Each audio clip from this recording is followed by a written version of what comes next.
cô nàng mà anh yêu mến, có xuống làng ngựa vàng anh đón. Kìa sao không cất súng về, cùng anh đi xuống chợ mà nàng ơi. Sao anh không nhớ, sao mai bắn tập rồi sao? Ngày mai anh bắn ra ngoài, thì hoa em sẽ tặng người bán bên.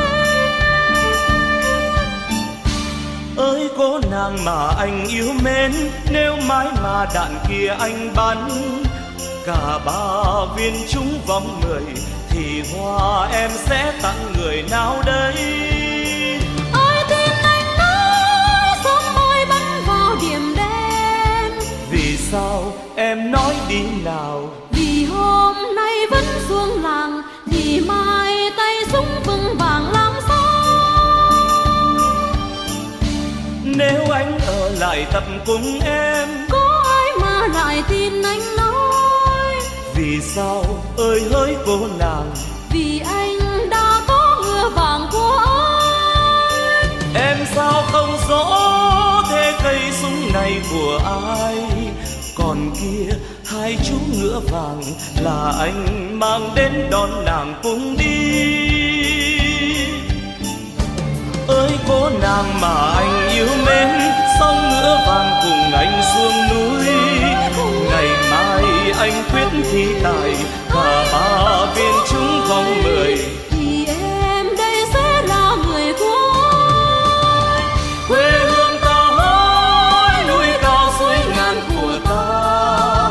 Mùa xuân hoa thắm núi đồi, rừng xanh in bóng 2 người và 2 cây súng đang ngồi bên nhau.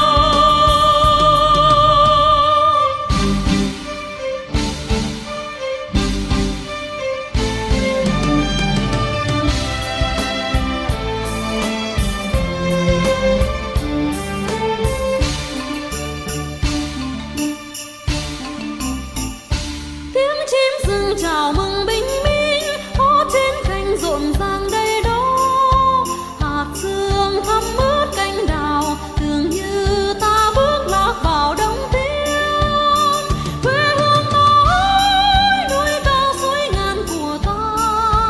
Kìa ai như bóng anh chàng, ngày mai thì bắn xuống làng làm chi? Ơi cô nàng mà anh yêu mến, có xuống làng ngựa vàng anh đón.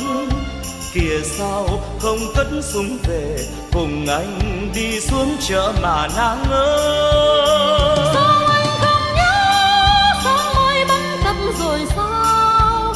Ngày mai anh bắn ra ngoài, thì hoa em sẽ tặng người bán bên.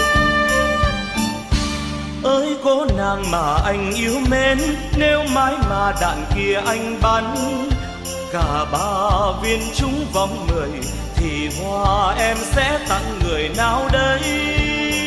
Ai tin anh nói sớm mai bắn vào điểm đen? Vì sao em nói đi nào? Vì hôm nay vẫn xuống làng, thì mai tay súng vững vàng làm sao? Nếu anh ở lại tập cùng em, có ai mà lại tin anh nói? vì sao ơi hỡi cô nàng? Vì anh đã có ngựa vàng của anh. Em sao không rõ thế cây súng này của ai? Còn kia 2 chú ngựa vàng là anh mang đến đón nàng cùng đi. Ơi cô nàng mà anh yêu mến, sao ngựa vàng cùng anh xuống núi? Ngày mai anh quyết thi tài và 3 viên trúng vòng 10, thì em đây sẽ là người của anh. quê hương ta hỡi, núi cao suối ngàn của ta. Mùa xuân hoa thắm núi đồi, rừng xanh in bóng 2 người và 2 cây súng đang ngồi bên nhau.